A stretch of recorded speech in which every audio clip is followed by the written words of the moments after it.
What we gonna do right now is go back, way back. Give me your friend.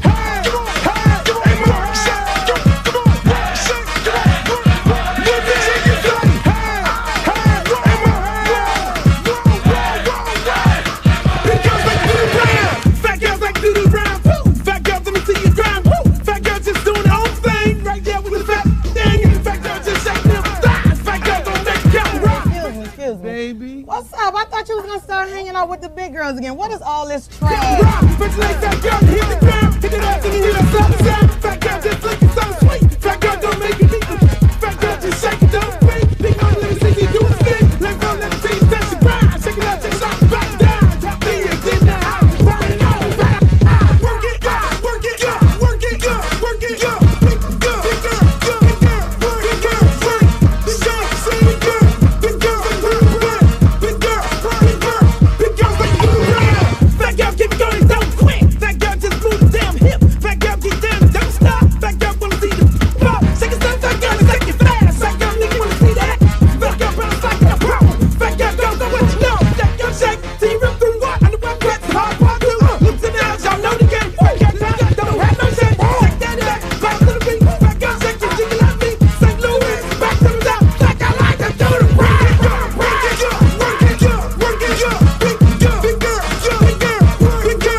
I'm serious. Where you are, not ever.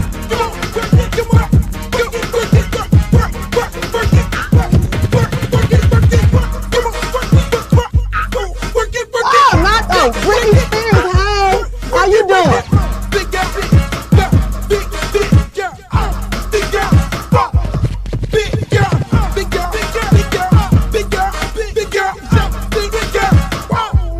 Oh, but that's a little leprechaun. Girl, your beat is so up. You look a mess. All about the big girls. What about the big girls? Big girl, work it, work it, work. Big and work it, work it, work. Big girl, you done suck all the fat off your ass. Ooh, straight up. Go big girls, go big girls, go big girls, big girl, big girl, big girl, big girl. Hey, Street, I think I might, I think I might sing that song at Jazz in the Gardens on March 8th. Big girls, just bring on the stage like 30 plus size big girls shaking their ass with thongs on. With thongs on, Streeter. I dare you. You dare me? I dare you. Okay. This is what we're gonna do. All the big girls who live in Miami, or if you live anywhere around the world, because you know we all over the world, I want you all to send me a video request of you in a thong, and I want you ladies to do the following. I want you to send your video. And be prepared to come to Miami on March 8th and I want you to get on stage and perform in front of 60 to 40,000 people at Jazz in the Gardens with me. All big girls. I want all fat girls. I don't even call y'all fat. This is the Valentine's gift from yours truly, Uncle Luke. I want all of y'all to come there because we're gonna put you on stage with thongs.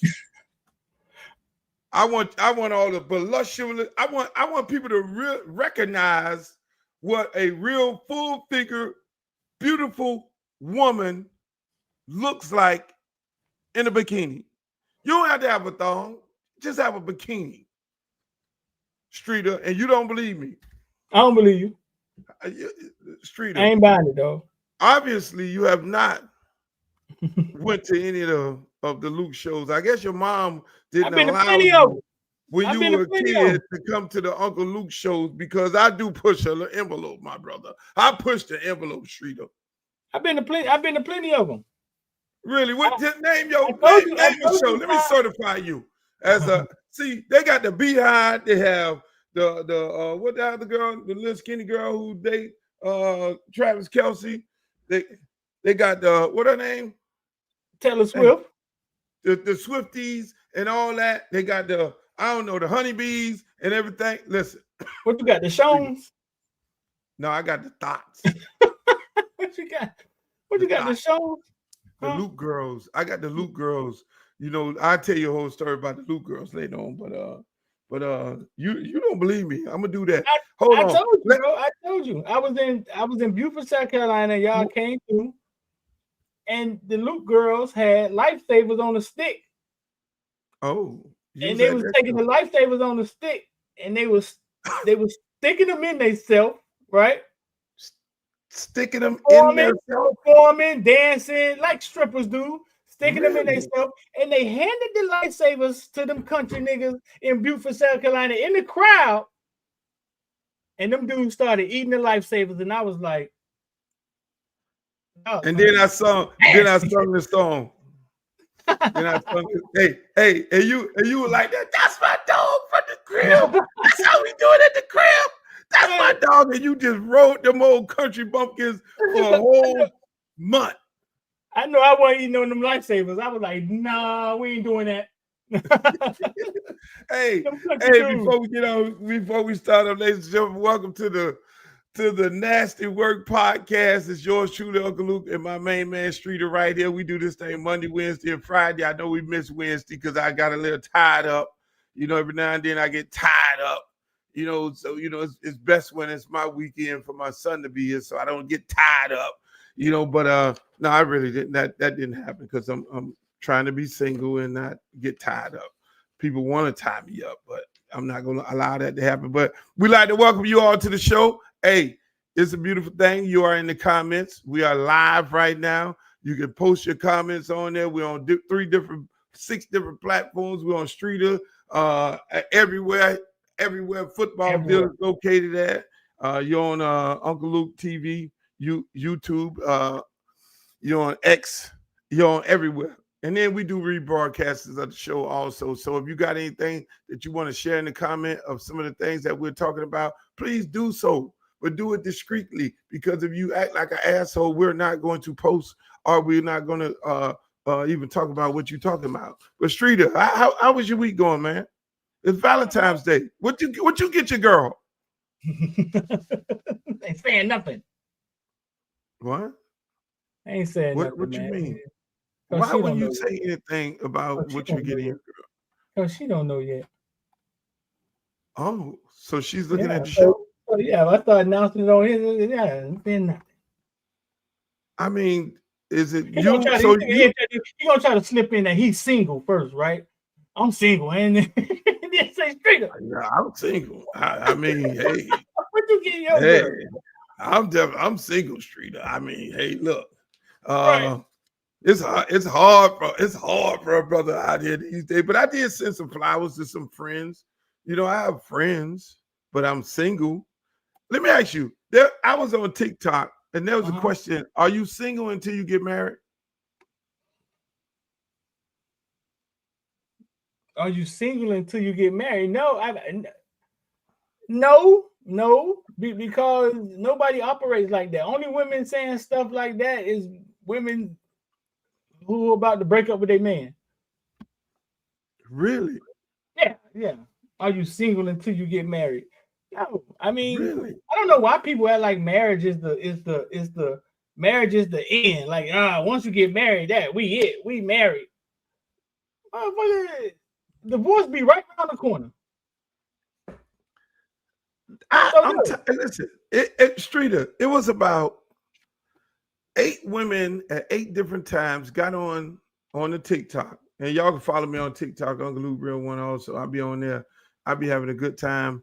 They kick me off every week. I get suspended. But most of those women came on there and they said, you are single until you get married. Then I asked the question, I was like, how you be single until you get married? If you're what if we're dating, and what if I'm doing all the things that a man? It was like, no. I said, and then I went on to say, what if you are engaged? Are you still single?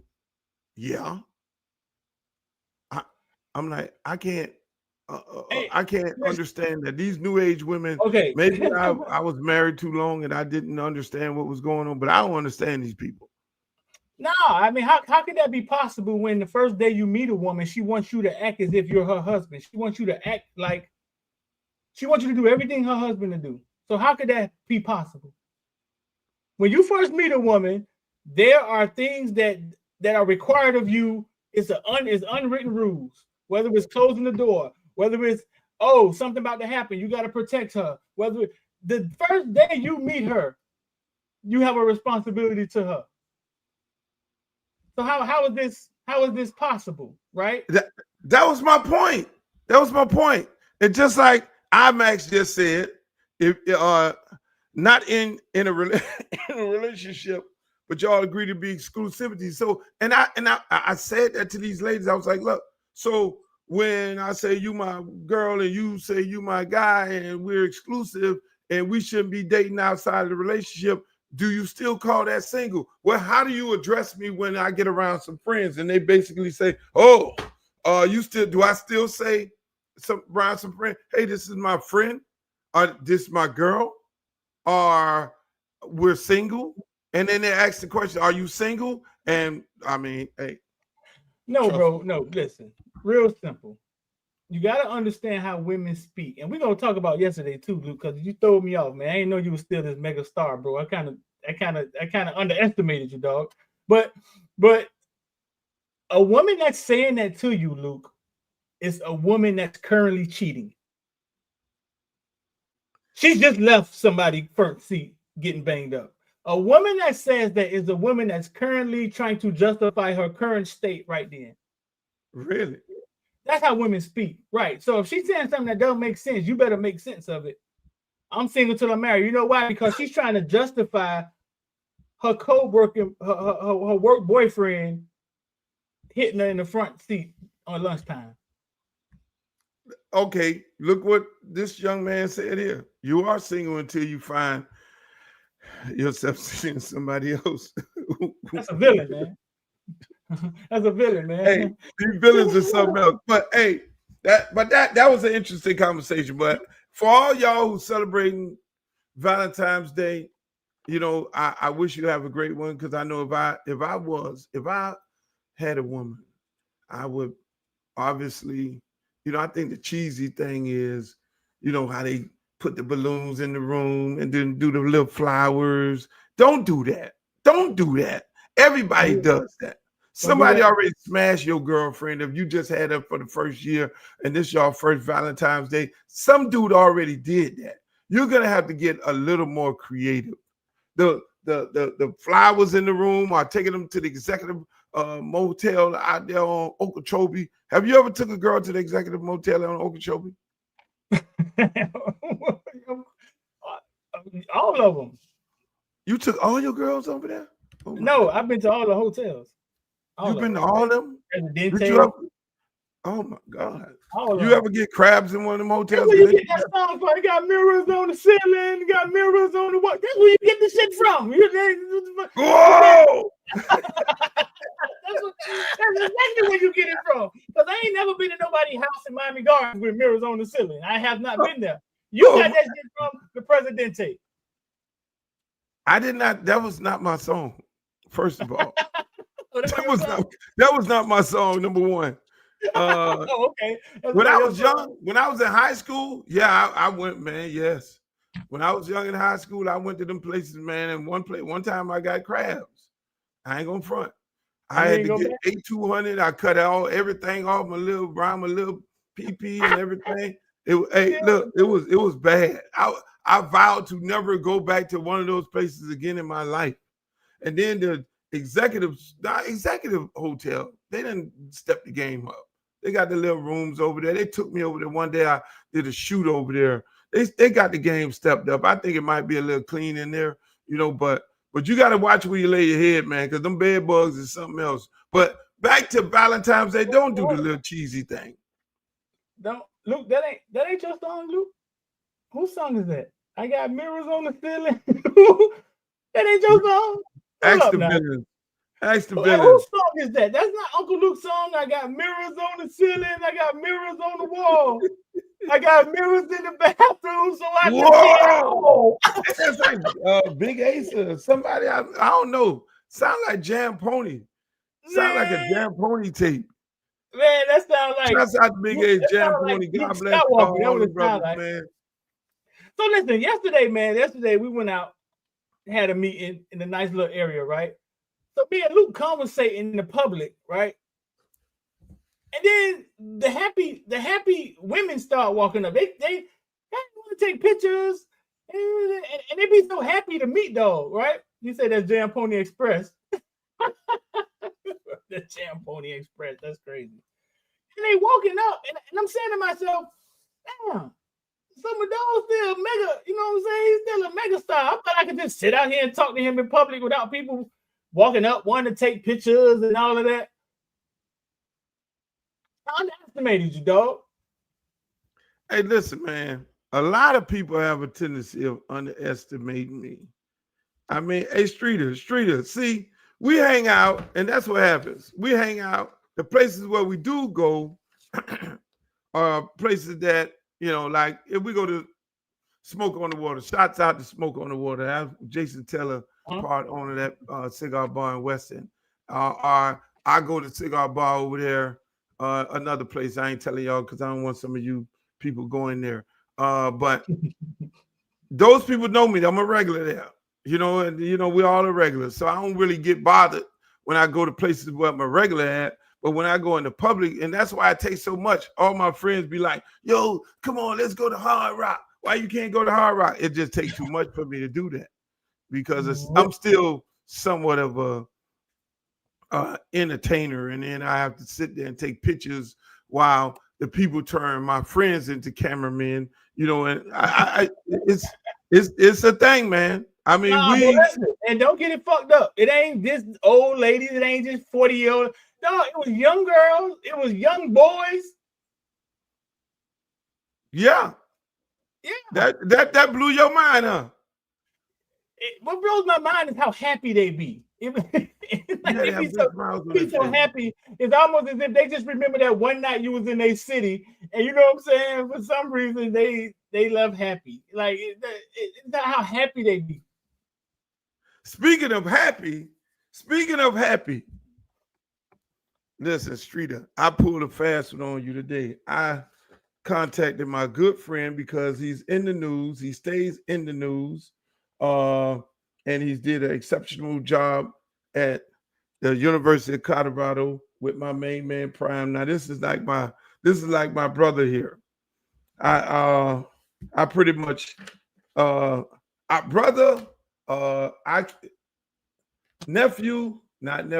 Brother. This is not nephew. This is my brother. This is my little brother here. Because when he came to Miami, I had to take him up under my wings, Streeter, and show him the ropes, even though he stayed on my boat. And we can't tell the boat party stories. Well, he had his own boat parties.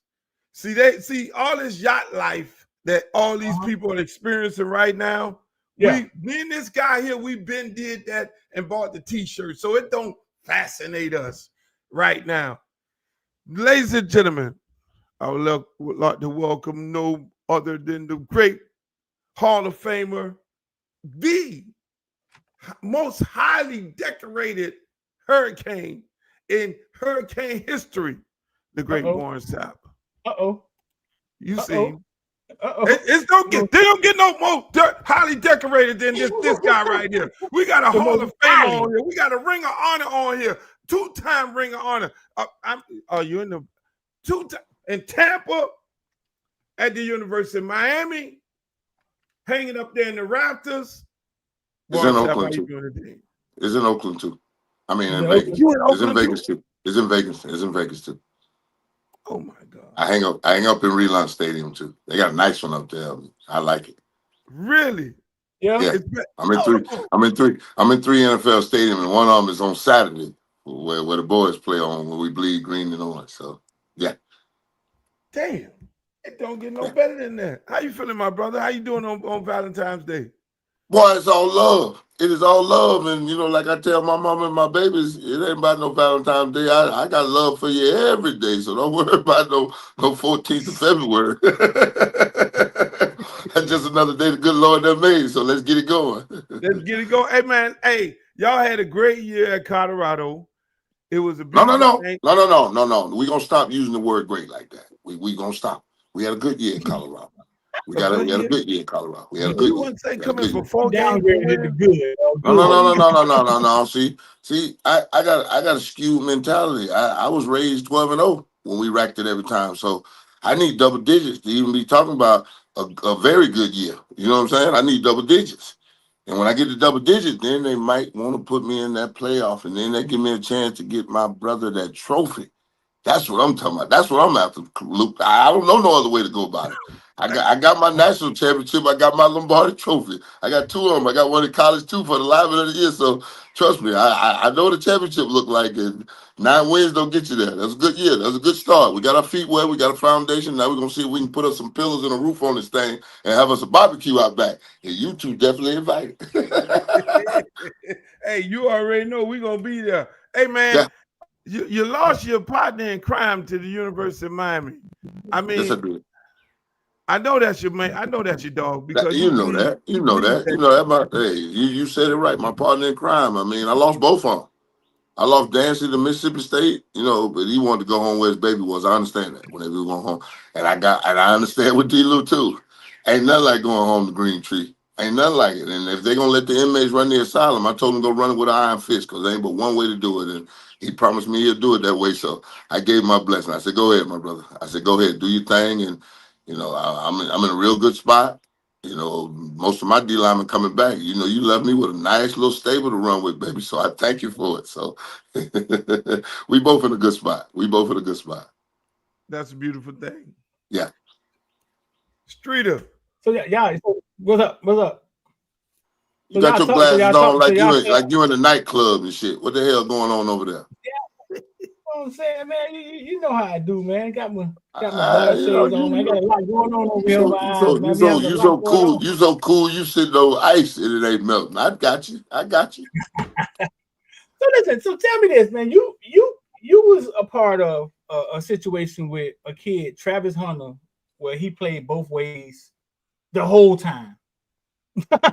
like this ain't no put him on third down. He played both ways the entire time. And as a Hall of Famer, you've seen some great guys. Like, how was that experience in watching Travis Hunter go both ways full time? Most unbelievable thing I've ever seen in football in my life, and I've been around football and some bad ones. I've had Jerry Rice on my team. I've had Randy Moss on my team. I raised Ray Lewis. Derek Brooks was behind me. Rondé, Simeon Rice. I've had some bad mothers with me. Dog, I think it was week 2. And I had a preview because I went to the TCU game the year before, the first game when he made that pick on the goal line. That was my first introduction to him. Man, week 2, we in this thing, dog, and he running around his mother. run a 9 route. He covering the DB, and he covering the receiver, and the receiver want to make a play because it's Travis. You want to make the play. They go up, fight for the ball. They don't get it. He jump up, piss. Travis jump up, smiling, laughing, turn around, run back to the huddle. We switch sides. He get the call from the receiver coach. He runs a 15-yard dig, catch the ball, and take it to the house. I look, I'm like, are you kidding me? I mean, they're doing it with a smile on his face the whole time, too. I mean, laughing and giggling, running back, coming back line. I'm like, I look at D'Lo, I said, is this real? Because I know I was a dog in practice. Man, man runs circles around me. Circles. That's a bad boy. That's a bad boy. I call him the unicorn. I had never seen anything like it, and he's one of a kind. Holy smokes. Damn. Hey, let me ask you this here. So, I mean, you probably one of the most analytical persons and know the game is better than anybody that I ever met, anybody I ever talked to, anybody ever know. And I know you analyzed and broke down quarterbacks all your life, playing in the NFL that got you to where you at right now because you know tendencies and things like that. How is Shedeur gonna, when you look at him and being able to see him in practice every day and see his body of work, how is he going? What's going to be the transition for him to get into the league? How you think he's going to do in the league? You know what? It's the same transition that every black quarterback has to make going into the National Football League. Does he have an organization that believes in him from the ownership to now the coaching staff? Because we all watched what happened with Bryce Young, right, in Carolina. Yep. The management wanted him, but the coaching staff didn't. They had 5 coaches coaching this boy. He can't play. He can't. You saw at the end of the year what was going on because somebody said, let's do what he does well. Vince Young was 30-17 when he was thrown out of the National Football League. And nobody still can explain to me why he ain't have a job. That's the biggest thing. Is he going to get somewhere where somebody's going to be like, okay, here's his strengths, and now we got to put some people around him and get the damn thing going because the young man's born to play the position. Come on, let's not play this game. You don't complete 70% of your balls without an offensive line, then come back the next year and put up another almost 40 touchdowns with a freshman playing left tackle and a freshman that grew playing left tackle. That ain't an easy job. when you want to run, you make you a Heisman run, and they won't even put you in consideration, and you the best thing going. And then when you hit his, oh my God, I'm gonna be nice, McShay. Give his critique to my, I don't see much difference between Dart and Shedeur. Oh. What the hell did you just say? Does that even make sense? And then you get into it like, well, everything Shedeur is doing is east, west, and this and that, but the end result is a completion 70% of the time. And then he goes over to Dart, and then he says, well, Shedeur is the best pure passer in the draft. Okay, let's just pure passer. Okay, now let's go over to Dart. Yeah, Dart's trying to do this and trying to do that and trying to get up in the pocket and trying to keep the drive going. I said, yeah, one quarterback trying to do and the other one is doing. And you notice the first year I saw some maturation in Dart. So the first time Dart wanted to listen to one of the best play callers in the NCAA and Lane Kiffin, who I've known since he was 18 years old, we finally seen some maturation in Dart. But you comparing him to the best pure passer and you don't see much difference? Man, turn in your damn scouting report, man. Stop the bullshit. Whatever you talking about, make it make sense to yourself before you come in front of the world and say that shit. It didn't make sense. No. You said something interesting. You said black quarterback. We've seen great black quarterbacks come out of college, but what happens in the pros to where you have to say, well, if an organization gets behind this guy, or what's the difference? Okay. It's like having a pretty girl. And, some people say you show me a pretty girl and I'll show you a dude running from her. If an organization is not going to implement systems and people around him that can help this young man, it's going to go to waste. We've seen the Jamarcus Russells. We've seen the Justin Fields. We've seen this. We've seen people with talent get in the systems and they try to create them into something that they're not. Luckily, Cam Newton came in. They say, hey, man, we're going to do this thing and run. Cam Newton, there was only 2 running backs that had more touchdowns than Cam Newton when he was in the National Football League. That was Adrian Peterson and Shady McCoy. Utilize the talent that you have. I know we all want a Peyton Manning 6'4" iron D in the front lawn that can read every defense and make every throw. That ain't what we got going right now. Right. We got quarterbacks that haven't even been underneath center. Yeah. No, that's amazing. Never. They done left high school, went through college, about to be drafted, ain't never put their hand underneath the butt of a center. Oh yeah, that's possible now. Yeah, I believe that for sure. Mm-hmm. Yeah. Hey, so now what do you do? What do you do? Do you put him underneath center and make him do the Joe Montana?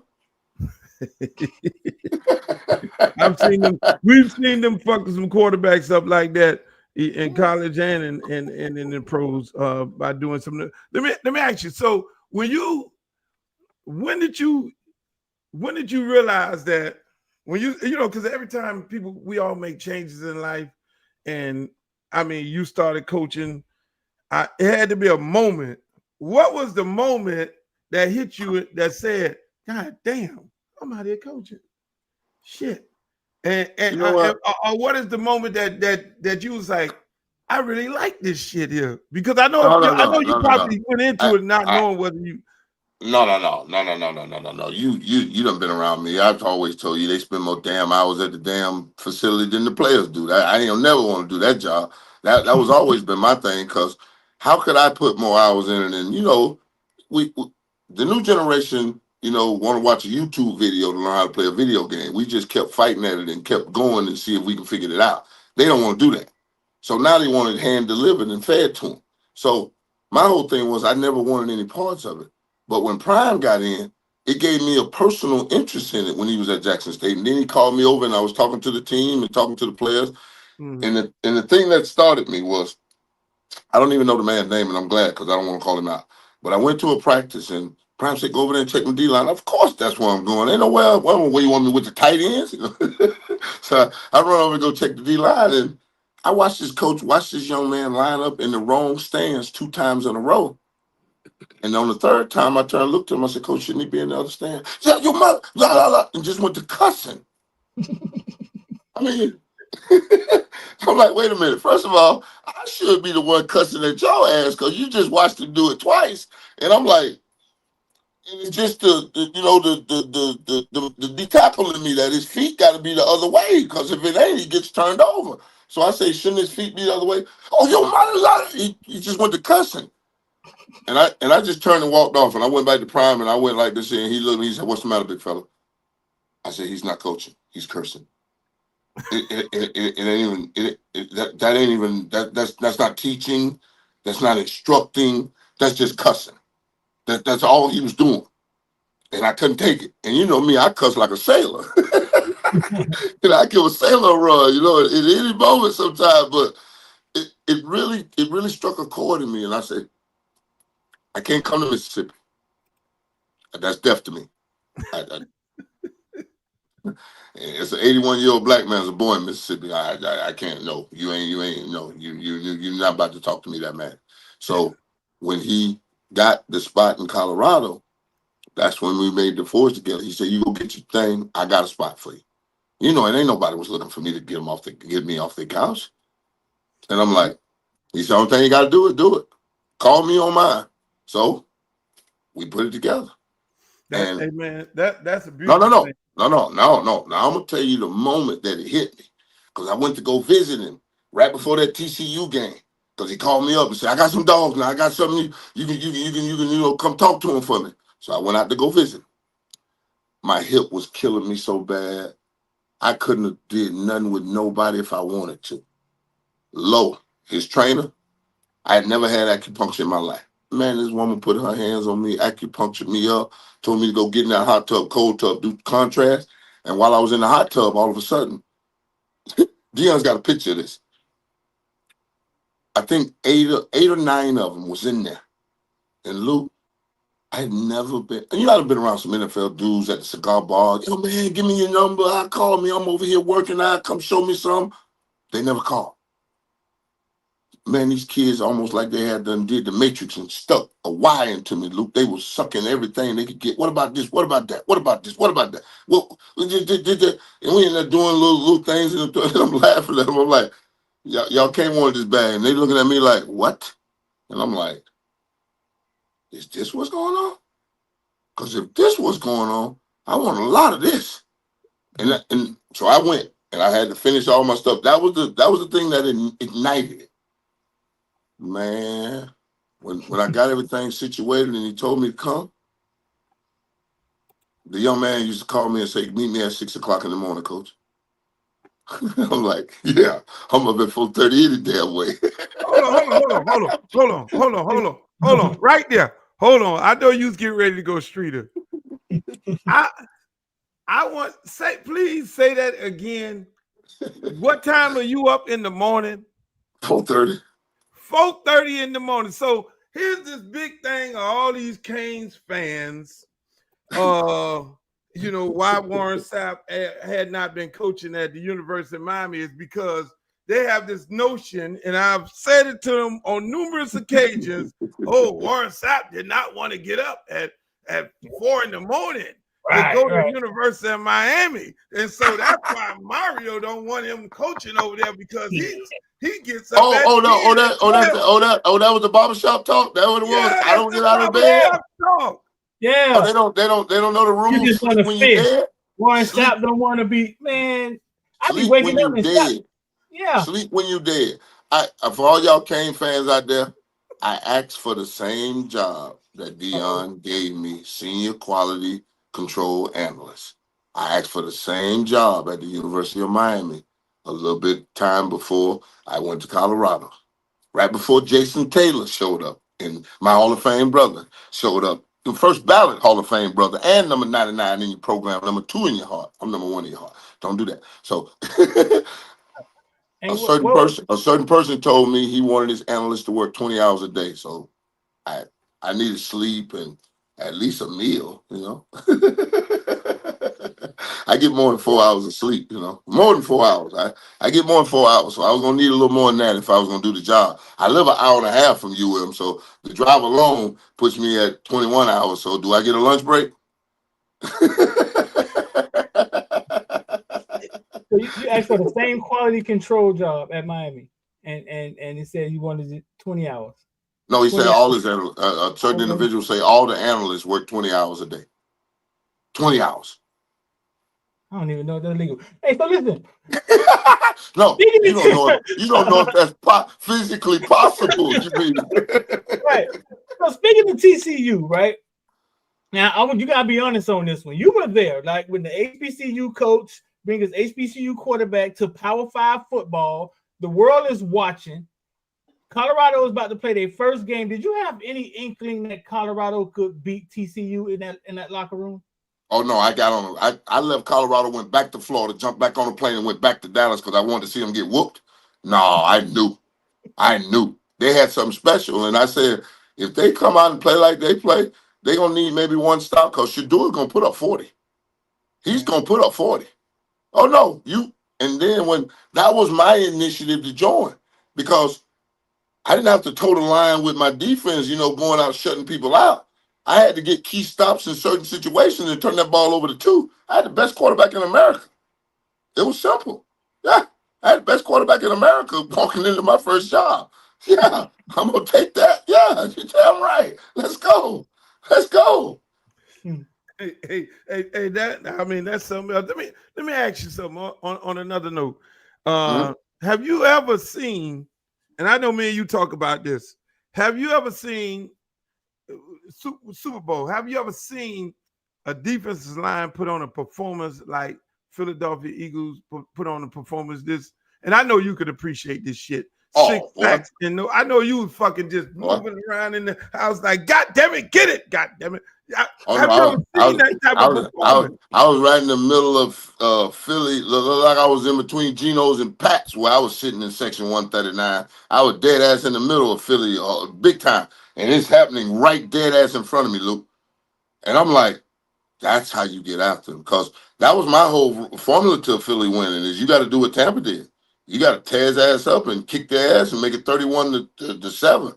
It was 34-0 at one point. That boy, I was like, oh, whoa, we go home, y'all. We get away from this right now. It's time to go home. We got to look at this no more.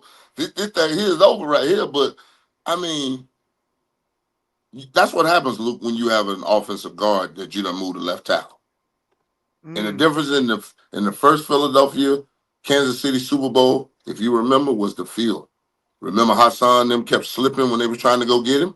That field was slippery. They had them put paint all over it. I knew they weren't going to slip in the Superdome. I knew they was going to have good footing, but now, did they have the ability to go get him? And boy, did they go get him. You know, we only had 5 sacks, 5 interceptions, and 3 touchdowns in our Super Bowl. That's all. I've seen the defense get down now. Damn. That's something else. He said that's all. That's all. 5, 5, and 3. 5 sacks, 5 interceptions, 3 touchdowns on defense alone. So y'all outdid that defense, that defensive line? No, they had 6 sacks. But I don't think they had 6 sacks and a much more mobile quarterback. Yeah. Damn, that's something else. They were good. They were good, but we were legendary. Hey, I got a question from the chat. They say what people want to know what's the University of Miami getting in a D-line coach from D. Lou? Oh, fundamentally sound tyrant that gonna run it with an iron fist and understand the game inside and out. I mean, the inside will be solidified. I mean, that, and there's no difference between a 3 and a 5. It's just you're on a guard and you're on a tackle. He's gonna teach the fundamentals of the game as he's always known. I mean, we talking about a young man that went to the National Football League, went all the way to the Super Bowl, and then went to the Seattle Seahawks and got his chops up there with Big Hurt, who's now a world champion. So trust me, y'all in good hands. Y'all in good hands. That's a great thing. Hey, so I wasn't happy to watch him walk out the door. I cussed him on the way out. I cussed him, but then I kissed him. I cussed him, then I kissed him. You gotta cuss him. I'm the OG. I gotta cuss him. You leaving me. Because you leaving me. You're leaving me. I had to cuss him. Then I kissed him. Oh my God. Would you have a coach at the University of Miami? I asked for the senior quality control analyst job. I asked for the middle. I asked for the bottom of the totem pole. I ain't gonna. It won't start that. It won't start that the next time. So hey, you know, like Ray Charles say, Mama say, Mama say ain't nothing wrong with listening. You're killing me right now. You're killing me. Ain't nothing wrong with listening. So are you still quality control analyst? No. I'm on my way to the job next week to go sign my new contract, and I was told I'm getting a promotion, so I want to see what it officially says. A promotion? Ladies and gentlemen, a title.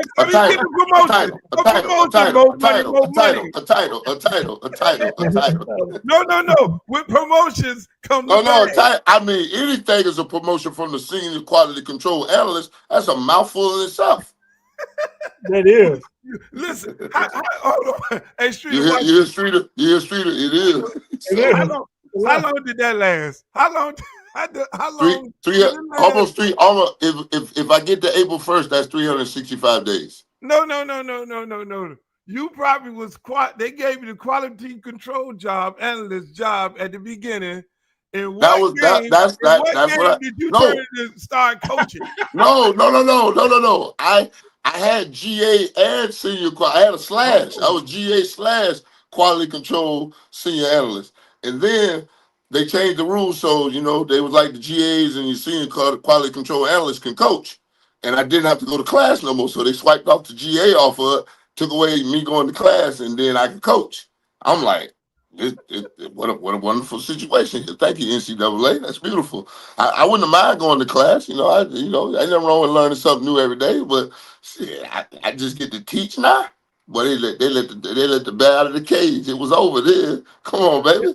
I get it. You done see me, Luke. You done see me, Luke, when I get me one of them D linemen in front of me. What we gonna do? Come on. I already know. People don't realize this man been coaching forever. Street. He would come out to the school and start coaching them dudes.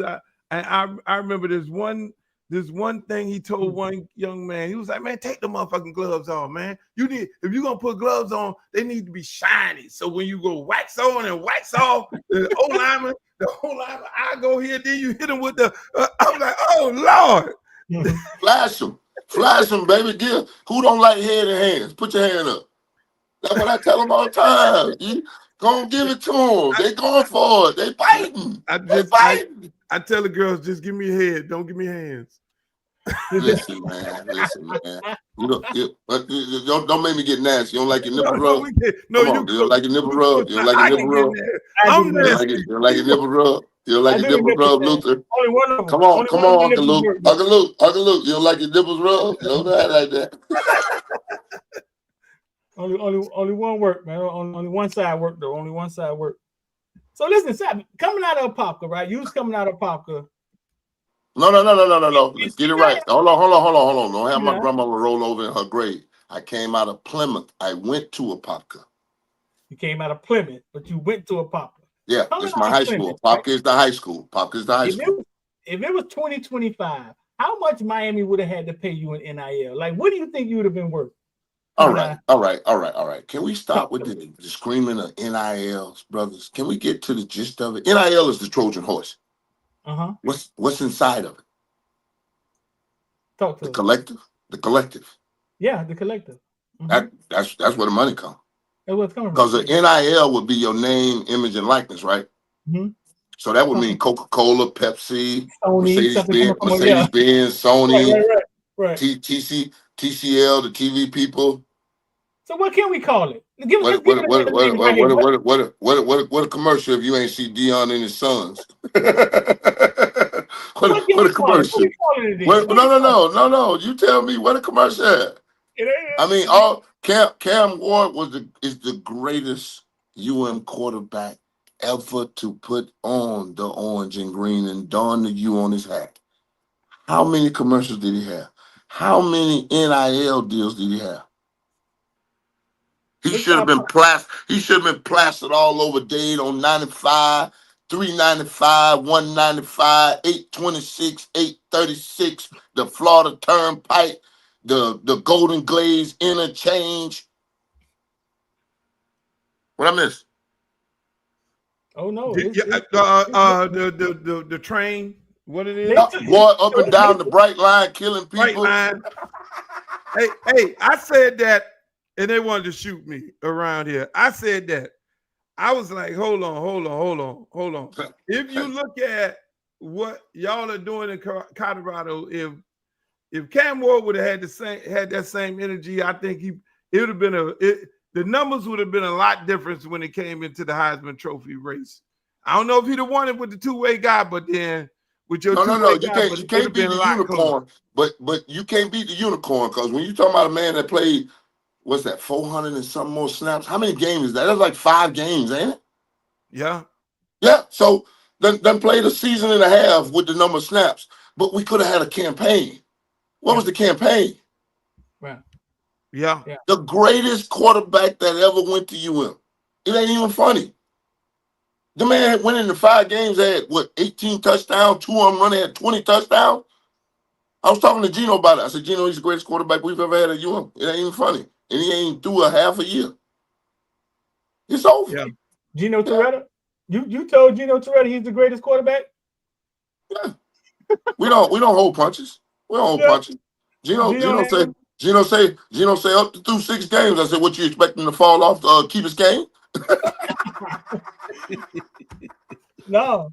You expect the hurricane to come through? You expect a real hurricane to come through and stop him? Because if it don't, this boy finna put up 40 touchdowns in this thing, man.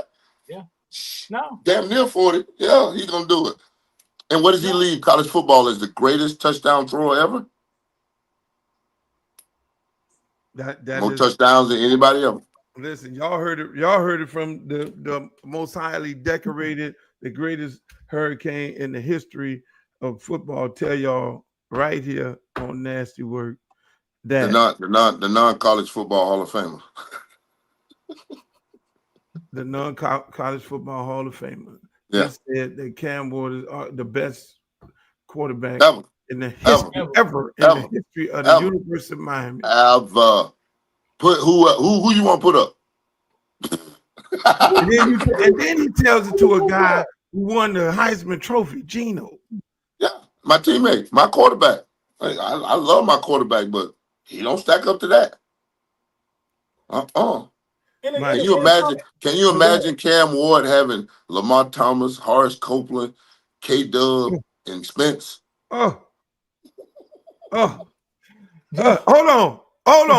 It would have been worse Worse. if he had a defense. If he had a lot of 3 and out. Stop. I'm not gonna go there. Don't do that. Don't do that. I No. didn't see No, I none know of it. you ain't gonna say that, but I'm No, I didn't I'm see gonna none say of it. I didn't see none of it. I was watching mine. I don't know. I don't know because what happened. that'll put him on the field a lot double. That'll put him on the field at least.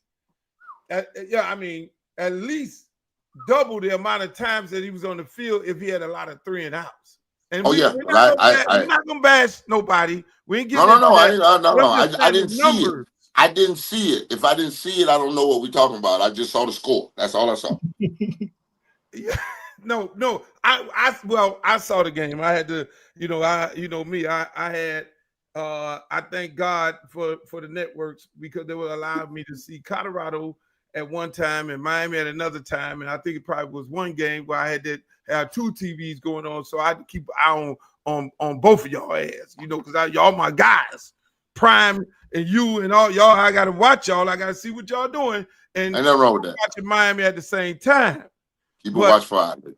But if we, I'm just saying, I'm just thinking while you was talking, if we had more stops on the defensive side of the ball, that means he'd have been on the field more, and his numbers would have really been insane, huh? Boy. Because it's about going 3 and out. It's all about going 3 and out. 3 and out or get the ball back.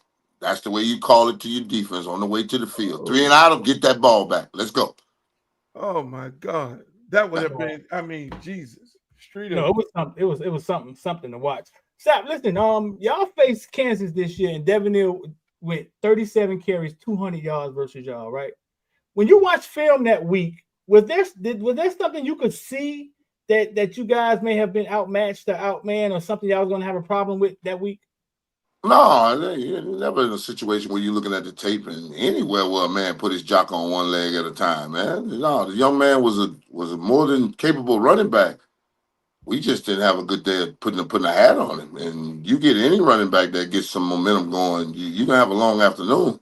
But they barely escaped that game with him having 200 yards. So that's how good 2 was for us. When we weren't stopping shit that night, and he was keeping us in it. And the only thing we had to do was get one more stop, and we win that game. But it didn't come out our way. And hey, we used to give it up to the quarterbacks. We was giving up 80 rush yards to the quarterbacks. We were happy when the quarterback running. Damn. Hey, we were trying to put fill this thing up, early in the year there, Streeter. Don't do me like that, man. Drag me back to that one night when that boy was getting down. You saw what that boy did to Shador. Oh. When they break down your hitter, boy, it sends a shock through your whole team. We had a bunch of young fellas out there in the bright lights late at night. It got a little scary, but it was a learning experience for us. It really was for everybody involved, and we became a better football team because of that night.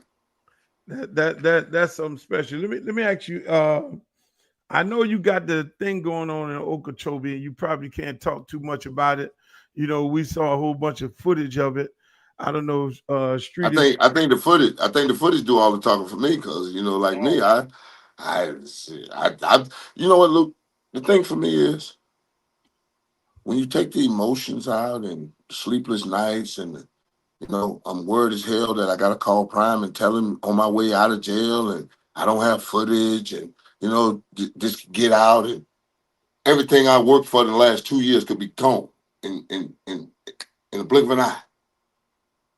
And I had no control to stop it at the time while it got going on, or then to be able to get a resolution from, a supervisor or something that says, yeah, that's right. You didn't do anything.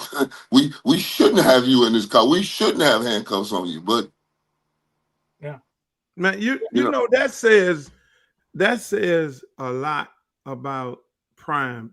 I know we haven't talked that much about him. And you coaching with him, and just mere fact that he gave you opportunity, you know, Talk. when a lot of people haven't given you an opportunity. Can you talk about that? The thing it is that I love Prime like cook food, because my brother reached out for me and said, "Get on your path, and I got a spot for you to land." And I remember when I was going through the process of, you know, the background check and everything, because, you know, this ain't no easy thing, you know, he had to go to the athletic director. The athletic director said, if I mess up, your job too. He had to put his job on the line for me too. Mm-hmm. So I knew that I wasn't a 20-something-year-old badass that just left the University of Miami on his way to Tampa, finna take the doormat of the National Football League and turn it into a destination, or the one that went to Oakland. I'm not that anymore. I'm a father of 6 now. I think about my babies reading about me more than I think about anybody else reading about me now, because you know, some of my babies was young enough they didn't get none of that last foolishness I did, and that was a decade ago. So that was my whole driving point, that to run with this brother, he gonna knock all that out the way for you. He gonna give you an opportunity to go do what you do, and then let you do it how you do it, unadulterated. I want you to be you every day. Come in here, give me that energy, them wild eyes. I said, baby, I ain't got nothing else to give you. He said, that's all I want. And I knew I wasn't finna put that in danger. I knew I wasn't, because this was gonna put me on a path that I didn't think I wanted to be on, but now I was so intent to get on, just to see. Because if I didn't go see if this was something I really wanted to do, I couldn't say that I didn't want to do it. And that was the thing with me. You know, whenever I get something, I'm real compulsive about it. You know, if I get on something, I'm going. So, I mean, and for him to tell me, come on, Sap Daddy, the only thing I had to do was walk. I said, Prime, I didn't get a chance to walk away. He said, what? I said, you think if I got a chance to walk away, brother, I would have hit it. I'd have hauled ass in a heartbeat. I was on my way to you. There was no way in hell I was messing this up. No way in hell. The man just grabbed me before I even had a chance to do anything. Whoa, what am I, what's going on here? I thought we was having this conversation here. And I know that had to be, go ahead. Well, because I don't think people understand the timing, because the video just came out. I don't think people realize this was right before he went to Colorado. Mm-hmm. Like my background check is still coming back. Right. They still, you know, talking to Prime about what's going to happen, whatever, because I don't get there until April 1st. Right. So we talk about February, March, April. So we about around 45 days, right before I get there, 45 days. There's no way this hits the paper. I'm arrested for obstruction without violence. Gone. And I had that conversation. Yo, Sap, if this hit the paper, ain't nothing we can do. Baby, I know that. I'm not saying do nothing about it. I'm just keeping you abreast of what's going on. The sheriff should handle it, because he called me Sunday morning and talking about, you know, I'm not like that. My deputies ain't like that. I was at my daughter's wedding. I wasn't there at the office, so give me a couple of days to look into it, and I'll handle it. So I figured it was good. I'm like, shit. He woke me up out of my bed Sunday morning. And ain't like I had no sleep that night. I ain't had no footage of nothing. I'm waiting on the sports center, the ticket to come on my ass. Damn. Hey, I done been here and done this before. This is not cool. I know that had to be a hard conversation after you already know you went through the process and everything, to get on the phone and tell Prime what happened. My God. And I'm driving away from the jail. Right now, I got my phone. I'm like, I gotta call him. I mean, because I don't know when this finna hit, you know? Right. The last thing I would want to happen is for Rick George, the AD, or some newspaper reporter or something. He had some function or something going somewhere. Well, did you know Warren got arrested? And he don't know, and get caught off guard. You see what I'm saying? Right. But the one thing I truly believe in is asking for permission is way better than begging for forgiveness. So I'm going to keep you abreast of everything that's going on in my life, because I ain't got no problem with a boss. Shit, my mama 8 years old and don't play. That's just how I was raised. That's the way you do it. Yep. You know? Yeah, you do it the right way. And I kept him abreast, and you know, he made me feel calm about it. I don't worry about stuff, Daddy. Yeah, ain't no just Nothing. And the amazing thing about it all is those people the other day came out, the people from that town came out and supported you at a commission meeting. You know, that Boy. I know that had to, and you were there. Yeah. That had to feel real good about you had to feel real good about, Man. you know, because that don't normally happen. You know, we get in trouble and the shit hit the fan. It's all on the news. Then we get castrated and everybody. And we ain't got nothing but our one or two people that's always been with us since day one. These was regular citizens that wanted to come out. These were regular. Some of them were activists and whatever that heard about my story, but some of these was regular Okeechobee citizens that wanted to come out and say, "This has been going on for too long, and this has got to stop." You don't arrest a man. You don't stomp on that man's civil rights like that. Stomp on him and wipe your feet. It ain't that it's him. Because if you do it to me, and here's the kicker. They say that a $400 medical emergency bankrupts 80% of America, right? What does a $750 bond and another $260 for the body cam footage do to you? It makes it unobtainable. It makes it unattainable. So where's the account? And the part is, I just wanted an apology. Just like he called me that Sunday morning, I wanted an apology officially. Give me an apology, and I'm gone. I'm going to Colorado. I go to Okeechobee to hunt and fish. I got enough gas to go up there and get back. I don't even stop at the gas station. Yeah. You bring the snacks with you. And my people up there got it on the range. We cook that thing up nice and hot, get a nice meal, and then we take off again. I'm on the highway when I go through Okeechobee. You know, you want me to go to the Okeechobee Steakhouse, which I go there because there's a beautiful steak there, a nice little lunch. But other than that, I'm in the woods. I'm on the water. But let me tell you, I had never seen an Okeechobee deputy sheriff before. All the years you've been going there, you fishing. Dog, I had never seen a deputy sheriff in that sucker, dog. I'm telling you. In the casino, everywhere. I've been everywhere. Well, they got that's a different police force at the casino. So, you know, they got their Seminole patrol up there. So I had never seen one.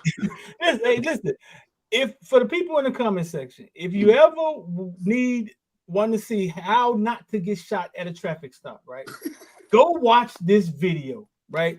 Bruh, listen, I've never seen somebody comply as fast. Because I was always for 14 years. I always try to tell my people, my girlfriend, like what's complying, what's not complying. He's not being aggressive. I've never seen any, bro. You did that textbook. He was like, "You going to jail." Sapp was talking like for what? But Sapp put his hands behind his back. You don't have a video soon as you give him that reaction of pulling, oh nice, I'm finna get my face slammed on this damn concrete.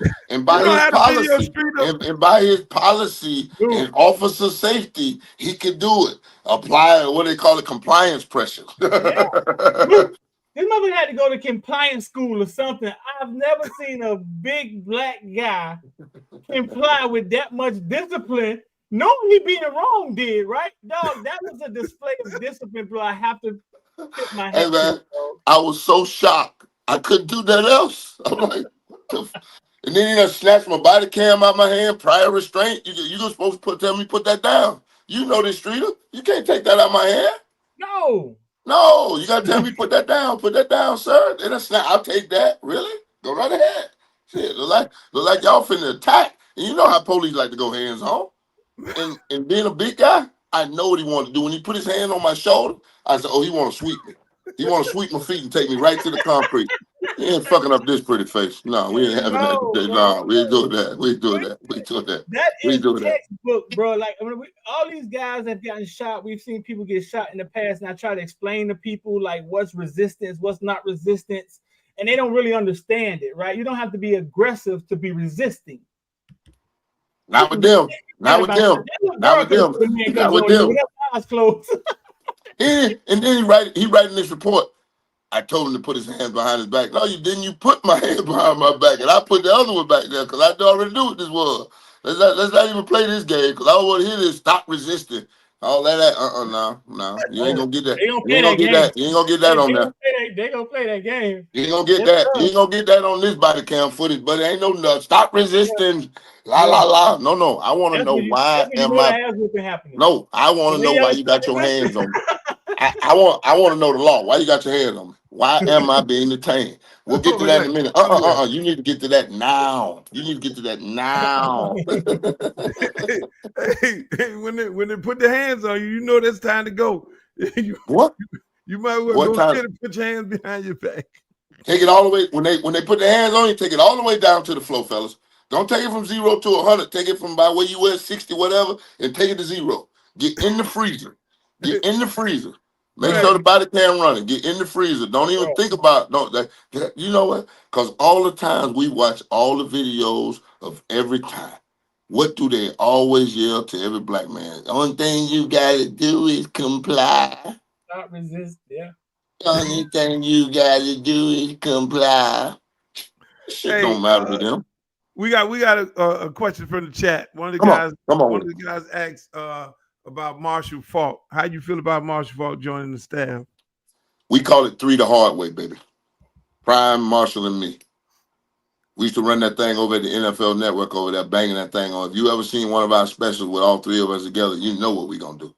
We believe in excellence. We breathe excellence. We breathe self-confidence. So don't let our self-confidence mess with your self-esteem. Because we gonna pour into these kids. This is about our homeboy. That's what me and Marshall say. It ain't about the money for us. No, it ain't never been about the money. Let's get with our homeboy and let's go do this thing. Because we know football. We know football. You talking about the dude that was sitting back there telling Peyton Manning, that's this coverage, that coverage, and telling Kurt Warner, hold on, watch this over here. The blitz coming over here. Check it. Yeah, we got weapons. Let me tell We you, got weapons.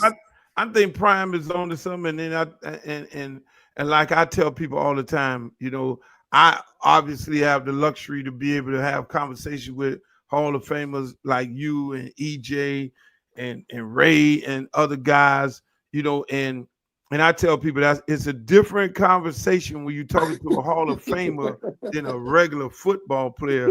You know, it's like y'all are like mad scientists. I mean, it's a world of information that We've gone through a lot.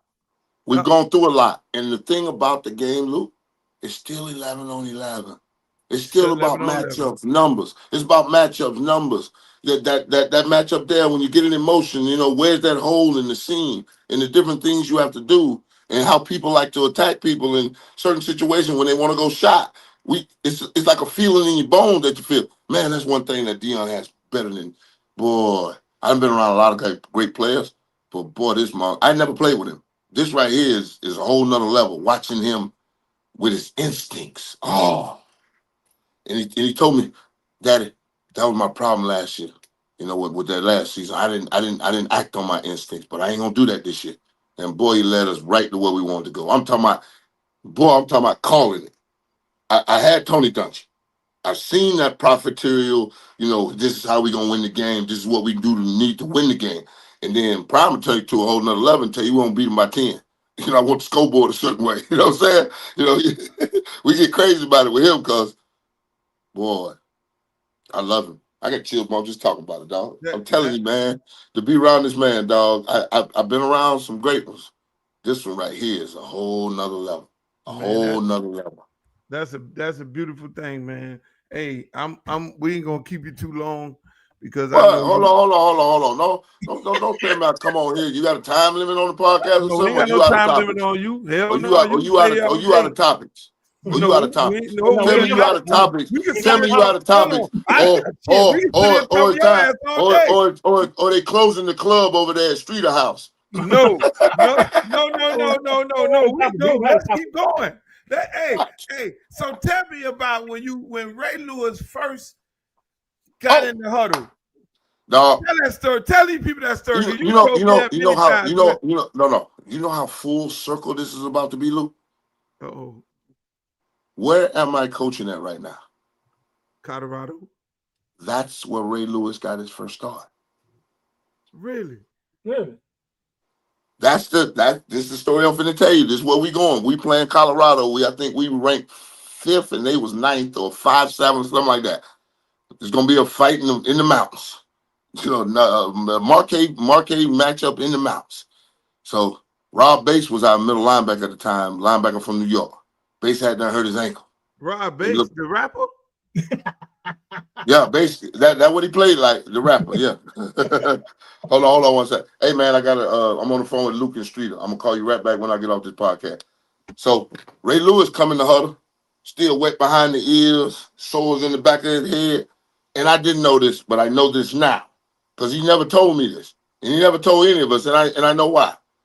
He had a stuttering problem. But I didn't know it, you know. Only thing I know, I got 52 in front of me finna call the huddle. Yeah, Ray Lewis, the young boy from Kathleen up there in Polk County, Florida, Lakeland, stood up in front of me and said, Case 2. And them niggas, no, don't laugh, man. I just told you the man had an impediment, damn it. That's why I told you this. Laughing. No, I'm not laughing at the story. We laughing at. All right, good. You laughing at me telling the story. All right, cool. That's fine. Case 2, and they broke it. I looked at them fools. I said, get your ass back in this huddle. So they come back here. I said, you call this damn thing like a man. You kidding me? Motherfucker looked at me. He looked up at me, and I said, yeah, like a man. And he said, Case 2. And I said, that is swarm, ready, swarm. I said, that is, let's go. And this was in middle drill, in the middle practice, you know. 20 tackles and an interception later, he was birthed on the scene. And we had a brawl and everything in the middle of Colorado. Me and Cordell Stewart were talking about it the other day when we was out there playing golf. Man, it's crazy, man. I'm telling you, dog, full circle for me. When I stood there the first time, I said, boy, I'm standing here in 2024, 31 years after we had a fight now. Damn, I don't even remember that game. I didn't. You remember that brawl when they came across the field? Colorado? They had a brawl. They came across the field to get us. They ripped Dewey's helmet off. The Rock. I mean, my bad. Dewey. He ripped the Rock's helmet off. The Rock ran around with big old afro looking crazy. Then they ripped KP face mask off his. Kevin Patrick, the defensive line coach at the University of South Florida, ripped his face mask off. We in there fighting. I done saved Coach E 3 times. I'm telling him, get your ass on the sideline, man. Get out of here. Buffaloes came at us, dog. Came at us. Keith Jackson on the call. Yeah, dog. It was beautiful. Beautiful. Ray Lewis, first start ever. All this in one, his first start. In Colorado, wow. Yeah. Marshall Faulk tells a story on how he wanted to play for the University of Miami because his high school team were Canes. Carver. They were orange and green. They were orange and green, yeah. The San Diego State came to Miami. You were there, right? And Marshall Faulk came to Miami in the Orange Bowl. Were you? Boy, jumped over the hurdle and hit the sideline and went up to sing. If it wasn't for Darrell Williams, he was going to the house. Yeah, right. I was there. I think he put 128. They lost, but I think he had like 128 yards rushing. You ain't stopping Faulk. Yeah. You ain't stopping Faulk. You trust me. I didn't face him in the National Football League. You ain't stopping Faulk. You remember the play when I picked him up and slammed him? Yeah. They scored a touchdown on that drive. He come up to me and say, hey, man, you have to slam it like that. I said, dog, next time just go down. You tried to shake loose from me. My mama watching at home. No, you shake loose from me. They go to talking crazy up in that booth. He said, yeah, you're right. I said, thank you. Man, so you and Faulk over there coaching right now. You done pick the man up and slam him. And I know y'all had to have that story the first day he walked into the. No. The first day, we birthed game day morning for NFL Network. Right. Me, him, and Spiro Deeds. And Brian Highland came from HBO. So he was used to the fight game and the back and forth and the punch counter punch. And me and Faulk, dude, it was in the preview to the show. Boom. So Faulk come to me that Saturday before we had our production meeting that Saturday. He came to me and said, hey, man. I said, what's up, baby? He said, we good, right? I said, dog, you ain't got to never worry about us fighting on no TV, boy. We got to make sure black folks ain't look like we savages. You crazy? We're going to keep this job. We're gonna go out and tell them about football, and we're going to look at each other and growl, but that's it. We're going to go have dinner. We're going to go play golf. We're going to go do everything together. That's like my ace right now, dog. That's my dog. I go to his house and spend the night. He said, you got to do something for me. I said, what's up? He said, you got to talk to my mama. Wow. I had to get mom's approval, baby. So I know I'm good at the Funk House. I had to Mama talk to still mom mad at before. you. I had to talk to mom before we did that show. He said, "You got to talk to my mom before." I said, "I got you, dog." He said, "Once she hear your voice and know she'll know what kind of brother you is." Yes, ma'am. Got on the phone. Yes, ma'am. What? I said, "I'm so sorry, mama, but I had to do my job because my mama got to eat just like you got to eat, baby." She said, "You know what? I ain't think of it that way, baby." Hey, tell me, how was it playing with The Rock? I mean, did I see didn't. this I didn't dude? play with The Rock. I didn't play with The Rock. I played with Dwayne Johnson. We called him Dewey. Oh, That was my Dewey. partner in crime. We cheated in practice because Ogeron was a SOB. I mean, one of the worst. And if you got reached in the 3 technique, oh my God, he berated you for 20 minutes just after we out of the drill and then once in a while, yo, still getting reached, you SOB, you candy ass. I mean, he would kill it. So me and him devised a cheat system. So if Oh, you in a 3 technique, if I say get him, Dewey, boy, are you ready for anything? I say anything. The sky is green. That's a reach block. Everything else you got to take. The double team, slip, scoop, everything else you got to play. But that reach, we going to kill that. And then when we went to pass rush drill, if I said anything out of my mouth, get him, Streeter, and the street ain't even around there. If you hear my mouth, it's on first sound. Because that's the worst thing to get in the pass rush drill, and first sound and you late. Everything else you got to handle. Everything else is on 1-2 hard count, but we just didn't like the first sound and we didn't like the reach. And that's that was my partner that cried. We used to, boy. And one time I cheated I said, get him, Dewey. And it was a reach block. No, it wasn't a reach block. It was a slip. And I told him, get him, Dewey. The dude went slip, Dewey went all the way up the field, reaching to grab him. He wasn't even there. He turned and looked at me. I said, my bad. So wait up. You say Ed Orgeron used to say candy ass. That's the same thing The Rock says in the wrestling. You didn't know that? You didn't know all that was his? I didn't know that. They took it. I don't know why he don't tell the story. I don't know why he won't just say I stole it from my D-line coach. How he used to cuss us out when they were running the ball. Get the hell out of here. This is Jim. Call This is a gym, ladies and gentlemen. Call Y'all Caesar. get some. Call Caesar. Caesar tell you. So the Rock persona No. Rock's catchphrases. Some of his catchphrases comes from they taking that son bitch and they turning it sideways and running it right up y'all ass. You candy asses. Oh yeah, old Roosevelt. That's exactly what he sound like. Oh, yeah. I'm telling you. When he used to do it, I used to die because Brooks was such a wrestling fan, and we were roommates. And one day he got Tony Dungy to make me stay later because Rob Marinelli would release me before Brooks would get released from Lovey Smith. Because I said, Rod, I got the B gap. He'd be like, get out of here. I'm like, come on, how much more you gonna teach me here? Let me out of here. Let me go. Let it get out of the cage. Let me go harass a couple people at the pool table before I go take over the TV so Brooks can't come in there and watch the wrestling. So I'm in there every night watching Law and Order, whatever I'm watching. So one night he gets Tony Dungy to keep Rod to keep me later. And he convinced Lovey to cut the meeting a couple of minutes to get Brooks out of there. So Brooks take all his little minions with him over there to my room. So I go in the room and they up there standing on the furniture and everything, talking about coming off the top turnbuckle, just like little kids. I said, really, man, y'all gonna take over my room with this tonight? Oh, come on, man. Watch the wrestling with us one time. I said, you know what? Okay, cool. So I get in there and get me a nice little seat, pop me a frosted beverage. I'm sitting there watching. I'm in training camp. That's right. I get me a frosted beverage to lay this thing down. So I'm sitting there sipping me one. And I got to wait a whole 45 minutes for The Rock to show up, mind you. Now, he ain't the beginning act. He closes the show, right? I don't know this. I'm sitting there like, hey, man, when this Rock guy show up? You know what I'm saying? Boy, they came out there to tell me that now The Rock, can you smell what The Rock is cooking? I'm looking, and he hit that candy ass and some of that stuff. I say, I bust out laughing. And I mean, these fools is running around the room talking about the people elbow. They doing everything he doing, the whole 9 yards. And you remember old Teddy, the referee used to do like this here for the bell. Ding, ding, ding, ding. I mean, these fools. Oh my God! I've never seen grown men do this, do nothing like this about a show. And at the end of the day, I say that's pretty damn entertainment. If that's your thing. I'm the baby of 6. My 3 older brothers showed me that wrestling was fake. and it killed it for me. I used to go to the Eddie Graham Sports Stadium in Orlando and watch wrestling at the NWA with Gordon Soley right in front of me, and my brothers broke that thing down. Look at your boy Dusty Rhodes. I bet when he come out from underneath that thing, he's gonna be bleeding, and come back out, he be bleeding. Man, that's amazing. Yeah. The man stole the shit from He ain't steal it. He ain't steal it. He just put it on a different level. Because whenever you're in a D-line situation, we all family. You can steal it. You can take anything you want from each other, your brothers, and take it out there. Dewey just put it on the world stage.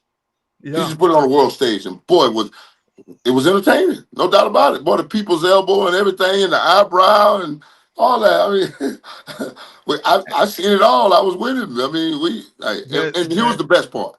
We That's say, crazy. do it. If you don't make it to the league, you're gonna go wrestle, right? You damn right. When Rocky Johnson, the flying drop kick, is your daddy, Yeah. the Jimmy Superfly Snooker twins is your uncles. Come on. That was my That's guy. what we grew. That's what we growed up to in the wrestling. Rocky Johnson, flying drop kick, and the body slam. Come on, and the flying snooker brothers off the top turnbuckle. That was our turn.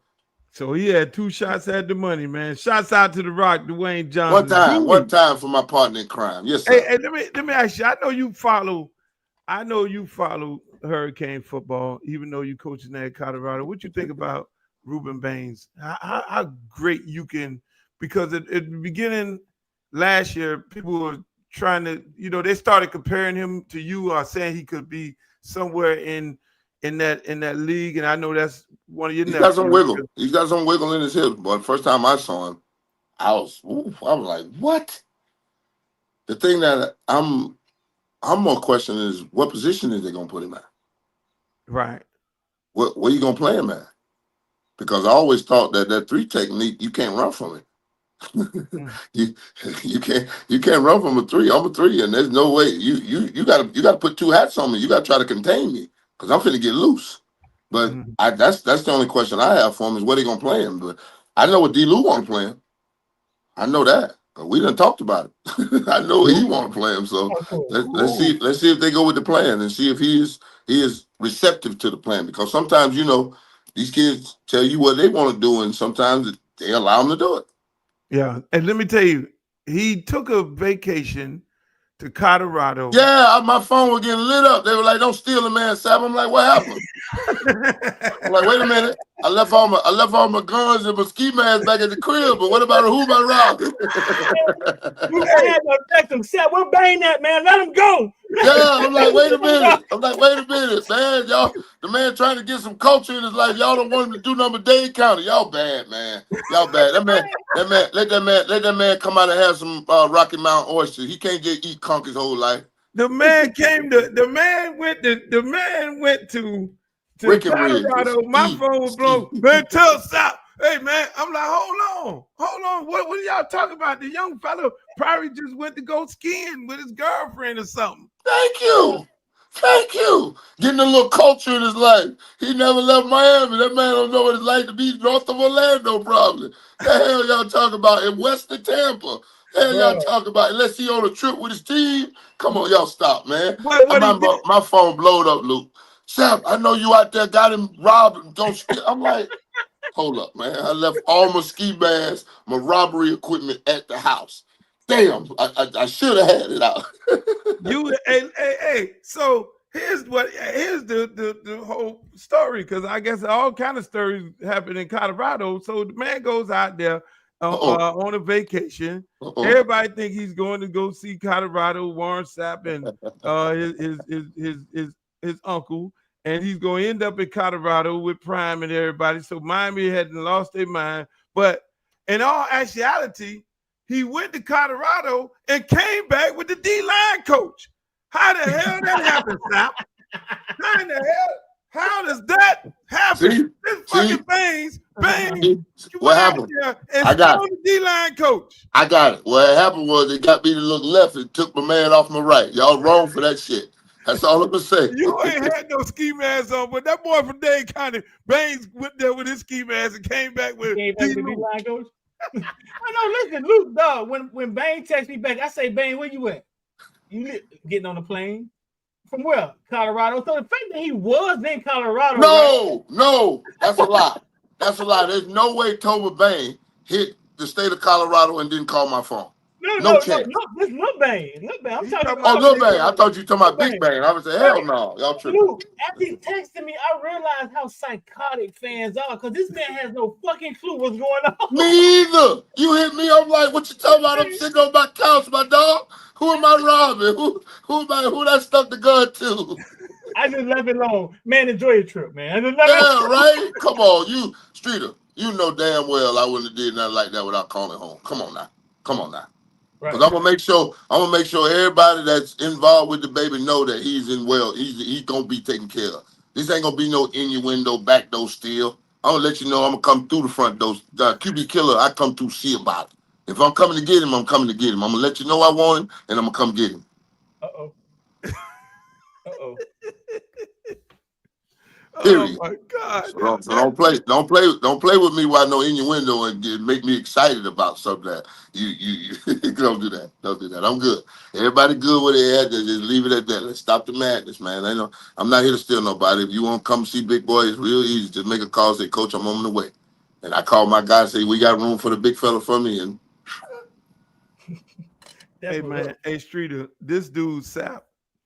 Hey, See, everybody go ahead. One of the gifts to college football Colorado has gave is well off media. Because what it does, it whitewashes everything. Like they can come out and say Colorado is doing this and they fighting in the locker room, but well off media just shows you it's wide open. Yeah. When I went in there and signed that deal, I said, wait a minute, man, I don't get a cut for this. No, you're a public employee with no expectation of privacy with a duty to report. You didn't read the fine print. No, but the thing about it is, like when I went up and did my little interview and they was asking me about my D-line, and I was like, they're different caliber. And the way we talk about caliber is a 38, a 40 cal, a 45, 9 millimeter, a 30-yard 6 bullet, They're like, oh, they got a gun culture in Colorado. Wait a minute. Columbine didn't happen here. The theater shooting didn't happen here. The super shopper didn't happen here. That's a gun culture in this damn state, but not at this university. And damn sure ain't in this locker room. We ain't playing that. We don't play that. We dads first and foremost. Yeah, how could you possibly think that I was talking about shooting bullets at North Dakota State quarterback? Literally. What? Stop it, man. A simple metaphor. You got a Southern player here, baby. You're going to hear a lot of rhymes when you get me in front of that microphone. Don't trip. Ask me what it means if you don't know. Because we was in the locker room and we was up against something and the kids got all kind of wild saying. I'm going to give y'all another one after this one. So we were sitting there and Coach Legit walked up on the DBs, and I'm always over there by the DBs because the front and the back end got to work together. So I'm going to make sure my boy's on it. So I'm over there at the DB. Coach Legit come over there, the receiver coach. Tell me which one of my receivers was strapped. Like, strapped? I'm thinking like, strapped. I'm like, what? Here they go with this shit. That's why they be talking about this. So I said, oh, no, don't get excited. Listen, learn something. They talk different. I leaned in. So the DBs all slapped each other. Who got that strap put on them? They talking about it. And they gave him a name. He walked off. He had the name. They walked off. So I walked up to my DB. I said, okay, who got the strap put on him and what the hell is the strap? Cause me, I'm like the cool uncle. They don't look at me like coach like that. He ain't ready to tell shit. We just gonna have a discussion. We gonna sort it out like me to be on my way. Ain't no reason to bring private in this. I saw it. Now let's talk about this. So they look at me and say, "Oh, that's who we locked down, coach." I said, "Oh, all right. We call it lockdown. They call it strapped up. Strap. Who got the strap? They call it strap, and they put the seatbelt over him. Luke, strap him in. Hey, man. A reporter wrote a story about gun coaches being strapped. No, and then that's what I'm saying. Like, totally out of line. But what Well Off Media does, it shows you, hey, we having a party over here. Absolute party. Yeah, it shows the truth, and you can't you can't deny. That camera don't lie. Yeah, that camera is that lie detector and that career killer. And it's all right there. He gave was it 3S media that's doing that stuff with my videos. I had never seen that much of myself in them kids' face like that. He got all that video like that, man. I had never seen that. Or me at the camp talking crazy to the people, kid like, boy, they just hard-headed. You know? I'm a dad first and foremost, man. I'm not finna say nothing to your child that I wouldn't say to mine. And I'm gonna apply the same love, affection, and discipline that I would apply to mine. So trust me with him. I promise you he's gonna come out a better young man. Because I done been through so much shit. I give him a playbook how not to do this. I promise you. I promise you. I got some Rolls Royces on the side of the road. I done told him. So trust me, baby. I know how not to do that. That's the thing. Hey, you know, and let me tell you, I was, you know, I know me, you, Prime, most of us, we done been through so much stuff in our life. And so when all the controversy was going on about the two-way player and his girlfriend, and I was like, he's around the best guys who've been through anything remotely. Hold on. Let me stop you right there, because there's no way to even talk about it. I'm gonna help you out. What's the most powerful thing on God's green earth? Yeah, that. Yeah. It'll make a man change gods. What are you talking about, boy? Yeah. What you talking about, boy? You better stop. You better stop. You better stop. You better stop. And you know, when it's your first one, ooh, come on, man. Stop. Stop. But the best thing I said was, good thing is happening now. Correct. Because you live and you learn. And if that situation ain't right for him, it'll show itself. And it's better to show itself now than when we talking about. Because again, I mean, we're young. We all came into a lot of money. We weak. You just gotta be a man about it. We weak. We young, dumb, full of calm, and don't know nothing, and think we know everything. And it's what we learn after we know it all that really counts. So it's just a learning experience. Just keep living. Like my mama tell me. Keep living, baby. Keep living. That's what I tell all the young folk. Keep living. You can't make all the mistakes. So learn from some of us other dummies. Please. Exactly. And that's why that's why I wanted to just say, I didn't want to call no names, but then I know, all of our stories are well documented, and we are very experienced in that thing and all that, and how that thing could be the greatest thing in the world and how that thing could be the worst thing in the world. But then, just like you say, you got to live and you learn. You throw it up in the sun. You throw it up in the sunshine. That's the rite of passage. Throw it up in sunshine.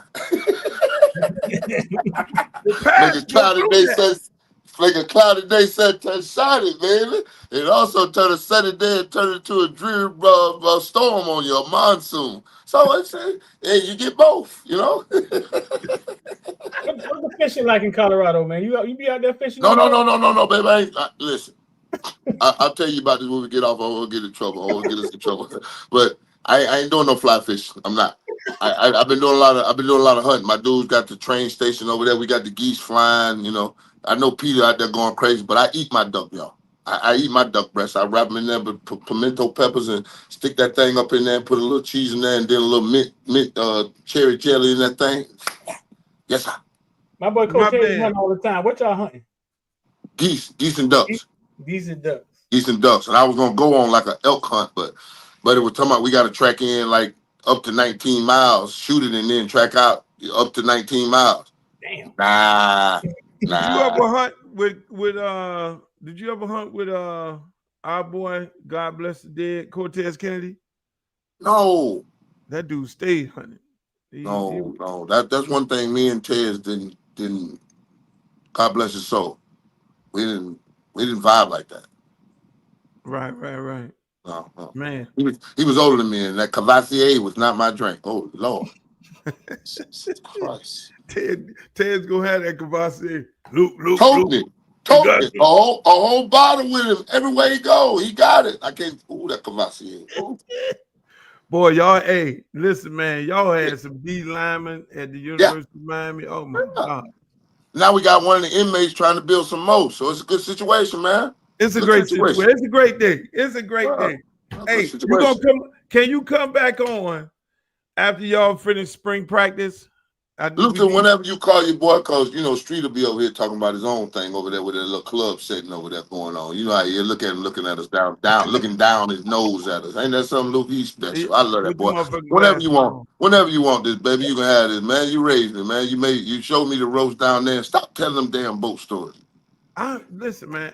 These motherfuckers around here, they think they started this yacht. Oh no. They invented the wheel. They invented the wheel. Do you understand? We've been doing that yacht thing way back. Come on, man. I can't believe what they actually give them for it now. Y'all done raised the price. See, that's wrong. Exactly. You don't raise the price. Oh, before you get out of here, though. So tell me this: it's always one wild ass dude on the yacht. One dude that's just wilder than everybody. Who's the one dude, though? My dude gone. My dude gone. God bless his soul. Cadillac 3000. You know exactly who it was. I ain't been on a boat since my dog been gone. I ain't been on a boat yacht with no chicks, cause he had a rule whenever you was on our boat, you were topless on the boat. And then if we were having a pool party, you were topless at the pool party, and if you jumped in the pool, you were naked. That was the rule. He didn't play. He ran it with an iron fist, and that was my dog. He kept the party live, boy. I'm telling you, and did not drink nor smoke. No, he on Red Bull and cranberry. He went straight lit, natural lit.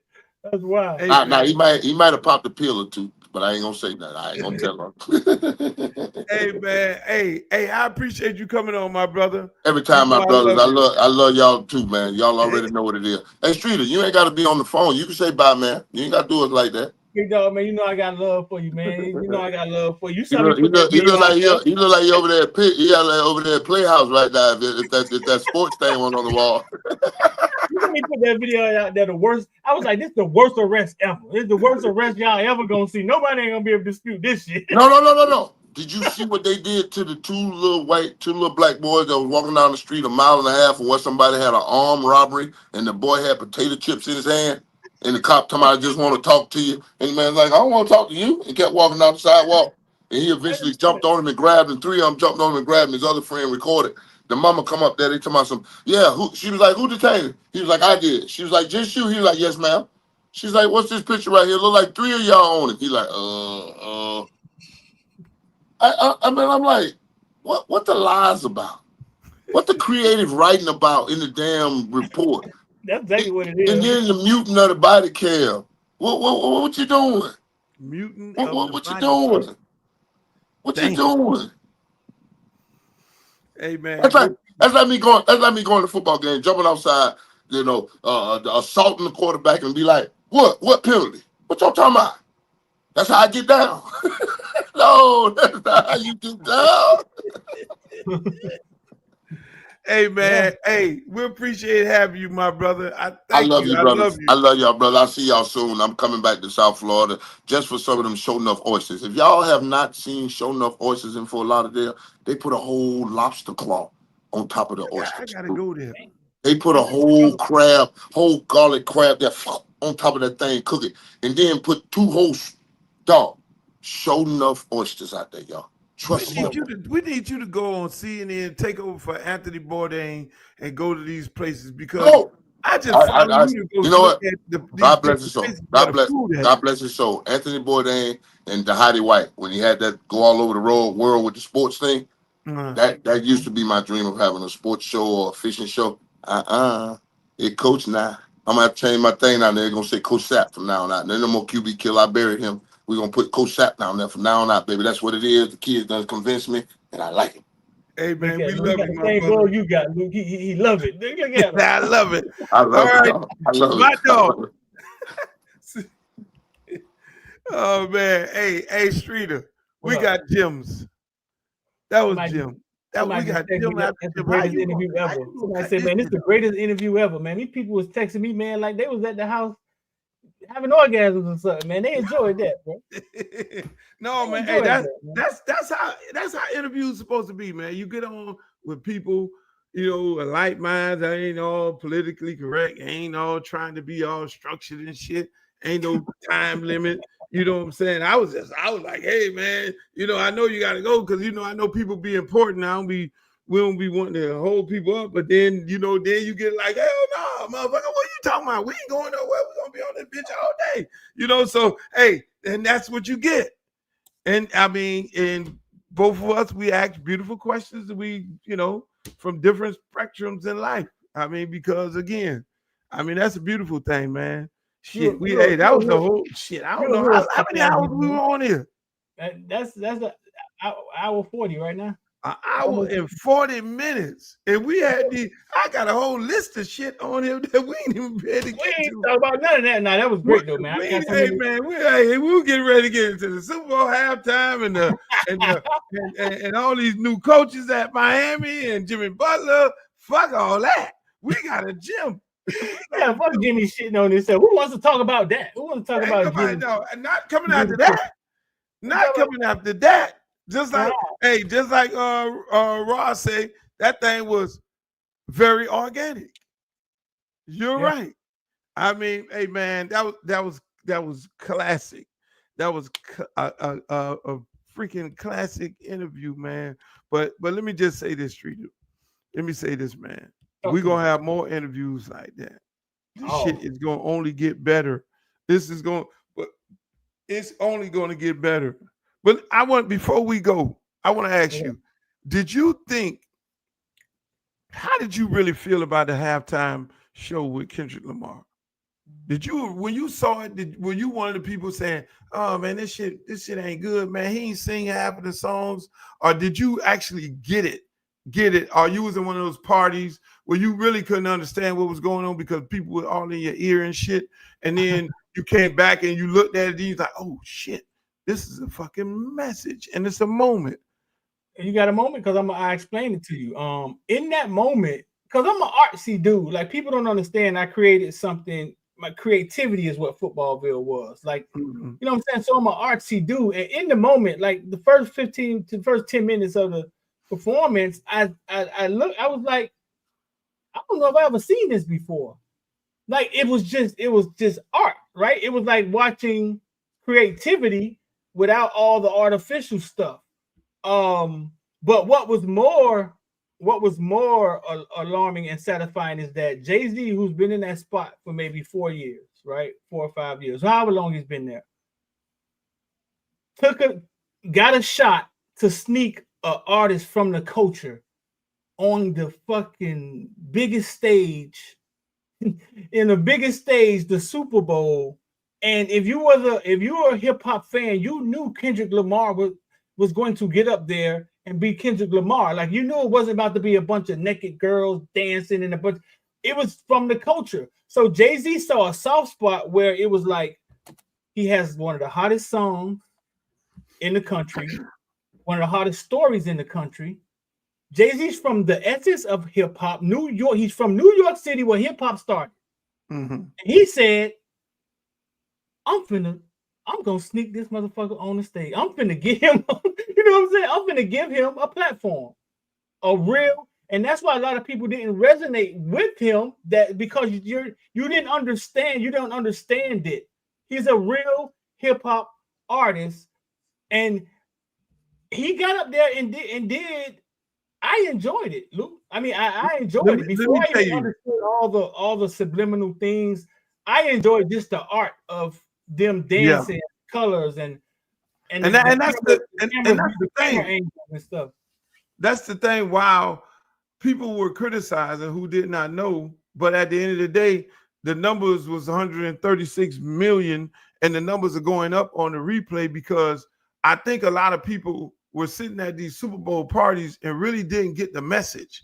What I got from it was the message, because I came back home, from the Super Bowl party. All I recorded it. I went to my recorder, fast forward the game because the game was trash. And I went because I wanted to look at the halftime performance because I I'm an artist, and he's a hip hop head, and I'm one of the OGs in the business, and I'm gonna always defend the culture, and I'm gonna always defend hip hop. I got the message because, and it was an epic moment because it was this big thing about Donald Trump being at the Super Bowl game, so everything lined up perfect, you know, and him sending that message of how America treats African Americans, Black Americans in America. I mean, it was epic. And then for him to go and you know, give the people what they want. Like this part of the show that I'm getting ready to show y'all was minor in his words compared to the message. But this part of the show, I think, I don't know, maybe it may have really ended Drake fight on trying to suppress Beat your and hide the Bible if God watching. Sometimes you gotta pop out and show. Certified boogeyman, I'm the one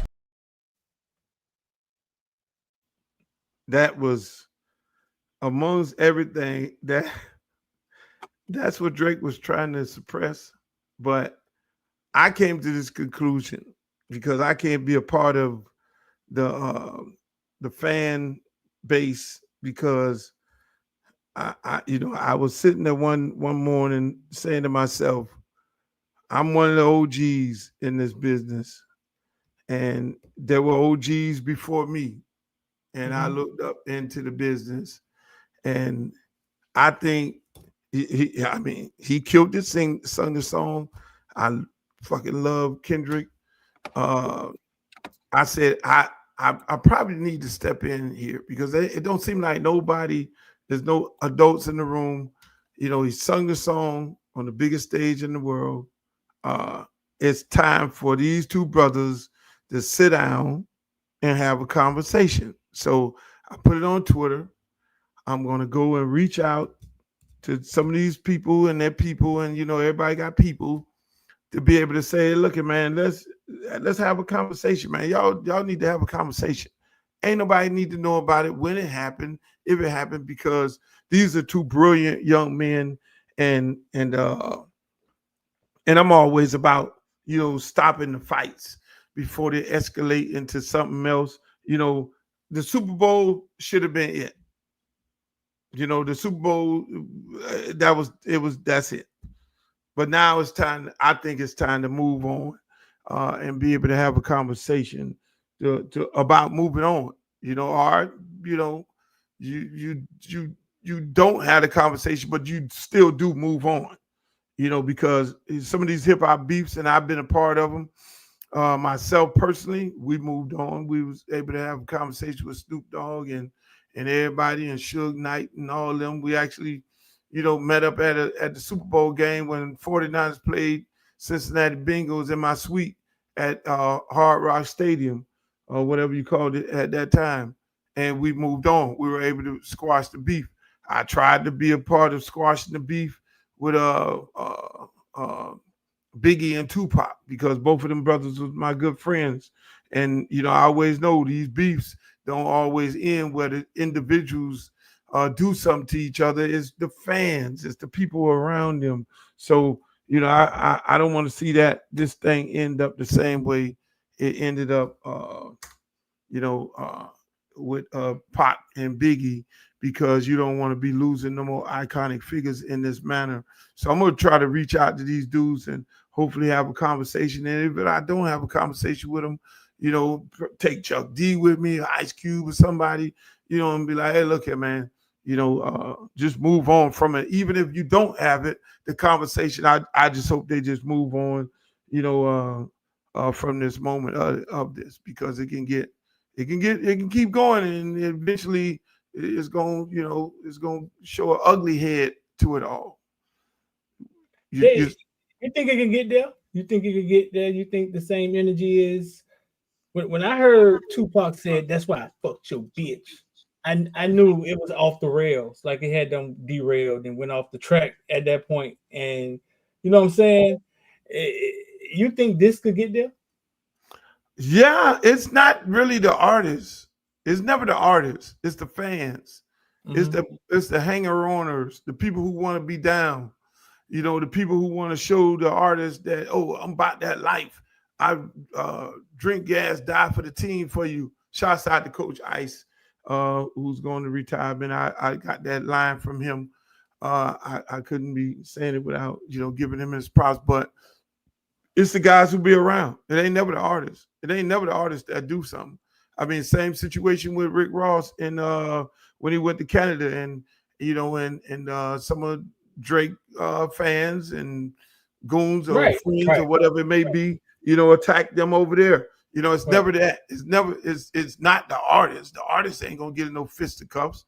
It was one time where Puff Daddy and Drake had a big falling out at Live nightclub where he broke Drake's arm. I mean, that's that don't happen too often. Where it's actually the artists, always the guys who are around, and I think it could get to that point if it don't stop. This thing been lingering on and on and on, and then when something bad happened, then it stops. We don't want that to happen, and I hope these guys can squash it. They can have a conversation, and be like, hey, look, it's all love. I mean, let's keep it a buck, man. I don't know how many Drake, arguably, out of any artist that I know, have put on more artists by doing features than any artist in the business. This using his heat and his hotness by putting dudes on. I mean, showing up in videos and and stuff like that. So it's a sad thing. A lot of them people ain't coming to his defense who he done put on and gave jugs and made and blew up. But at the same time, enough is enough. Goddamn, what we gonna do? I mean, that's it. We've did the song on the largest stages in America. The world knows about it. It's sung. Everything else. Hey, look, Drake done bodied some people. He done bodied Meek Mills and bodied some other people. Okay, they've been able to move on from that. I think they probably even did something together. Drake got bodied. And you can get bodied. Mike Tyson got bodied. So that's what happened. And beefs and battles and things like that is a part of the hip hop culture. But you do move on from that. You learn from it, you move on. If you want to do another diss record, that's fine. But at the same time, when you're not doing any more diss records, then you need to move on and have that conversation and chop it up, because a lot of young people are looking at these guys. And like I said it when I think it was a Mike Epps and Shannon Sharp little beef, and I said it on that occasion. Look, boss, we don't need no more dead black people showing these other young kids this is how you settle grown man shit. These young kids need to see a better way, and they need to understand the culture of hip hop. The culture of hip hop, there have been diss records. They've been doing it from day one. And at the end of the day, you diss another dude on the record, you diss another dude, and then you keep it moving. And at some point, y'all squash it and y'all keep moving, and you show these young people it don't always have to end in violence or somebody dead. You feel me? Yeah. No, I get it. That's good shit, man. But yeah, man, I think dog. we've been on here long enough, Street. Anything else you wanna get off your chest? Because I know we were coming on here and you had these you and the Hurricanes and all y'all glorifying all these goddamn coaches and shit. I'm just saying, shut the fuck up and coach. Shut the fuck up. They just shut the fuck up and coach. Give me some W's, get in the playoff. I ain't trying to hear about no coaches. I ain't trying to hear about who you took from somebody. I ain't John Ruiz and all. No, fuck it. Shut the fuck up and coach. Shut up and coach. He got a good one yesterday, though. He got a good one yesterday. A good who? What? He was a bad coach. Okay. Will Harris. They took Florida's #1 recruiter. Okay. So they got a good one yesterday. Now we always talk about no names and the level of water you get. Yeah. What was the? Yeah. I like the hire because And I think they listen to this show because I've been screaming, I'm tired of these fucking G5 coaches. And since our show last week, we've hired 2 Power 5 coaches with a fucking hell of a resume. And I know Mario listened to it, to listen to us. That's why I can understand Dennis Smith and all of them jumping off the ceiling and screaming on the internet, oh, it ain't a marathon, it's a sprint, and all these beautiful things. Y'all listen to us. Just admit it. We're not going to sit here and cookie cutter this shit. I'm nasty and Streeter's work. Streeter might don't say it because he got to go into the motherfucking press conference, but I'm going to say it. I'm sick of the fucking G5 coaches. And so y'all heard us and you hired some Power 5 coaches with some cachet. And it's about time. Thank you. So thank us on Nasty Work. University of Miami. Don't give me this bullshit. Thank you. Now we got some real coaching going on. God damn it. We got some real Negroes in the building. We got some new. Hey, boy, I'm take that defense gonna be biting. I don't give a shit hey, look here. I ain't no big fan of the damn coordinator in his 1 year of experience, but you can have a motherfucker with 1 year experience around some dogs. This man around some dogs.